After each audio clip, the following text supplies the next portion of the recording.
Number one DJ player, Kuro Number one DJ, number one Nicole.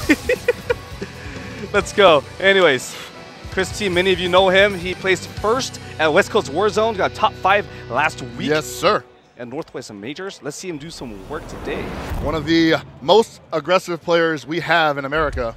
Part of the Trinity, and it's going to be a Ken RYU matchup. That's right. Let's see if Royale can hold him. Oh, no such luck there already.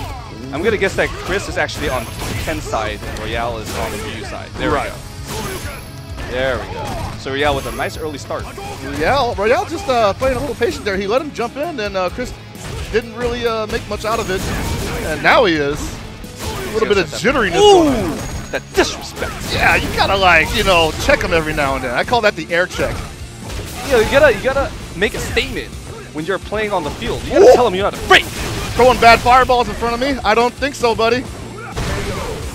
Bit of a scramble at the end there, but Chris Tatarian takes that first round. That's how you feel about your opponent, I guess, sometimes. Just let him smack you in the face a couple times, and you're like, okay, I'm kind of familiar with them. Not blocking on wake up. Oh, there's that crush counter. And Chris T looking much more dominant this time. Very much so, Chris Tatarian fashion. Oh, wow, that was quick. And that wasn't really much as far as science goes. That was just a straight up brawl, you know? You know what? I think in that first round, Chris was able to catch some of that rhythm coming out of that RYU player. And as a result, when he came into that second round, he just kind of played offense and just strictly nothing but offense. Right, and I think Royale didn't really feel comfortable doing any crouching fierces or DPs to catch his jump in, so he just kind of let him in, and well, you saw what happened. Yeah, I think I wouldn't be surprised if Chris went into that second game and started that first round with that same momentum that he started in that previous round. Right. Right. And that happens a lot. You carry over a win from the previous round, and your opponent is just on his heels at that point. And one of the most important things, and I think what they're doing right here is this is a pretty smart choice by what's his name again? I'm sorry. The RYU player? Royale. Royale, thank you. I think it's a pretty smart choice to get to the character select, let yourself reset a little bit, and kind of review that. I think if he had gone straight into the match, Chris T would have continued with that same explosion. But now he's had some time to think. He's had some time to think. And possibly review what went wrong, make some adjustments, figure out where exactly he needs to be more proactive versus just blocking. Well, he's got to think early to that first round where he had quite a bit of success against Chris T until that scramble at the end. Yeah, Chris T was giving him all the cross-ups. Yeah. Oh, it begins a round with a fireball. Talk about zero respect. And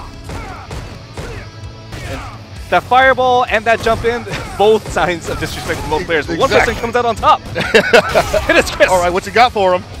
Oh my God, Chris T not taking any of that. Nope, you can't do that, brother. Oh, that's huge damage. Corner carry. All right, that wake up jab. Get him out. Oh my God, Chris T don't care.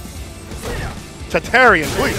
At some point, like he got that was 2 wake up uppercuts back to back. Yep. After a knockdown. Yeah, at some point you gotta consider the way you approach on the ground after you get the Oki. Yep. And that's that dice roll. You're like, will he do it again? Will he hit double 20s again? Oh, are you gonna wake up DP this time? Monkey see, monkey do. Oh, that was a perfect time for it. Delayed neutral jump and got blown up for it. Oh. Big combo. Royale might be out of this before we even get the chance to memorize his name. What you got? Oh, you can't do it that close, baby. Yeah, it's risky against Ken from that range. You got to back out a little bit. And he was in the corner, so he couldn't get the position to be unblockable. Anyways, Chris T takes it 2 games to none and convincing.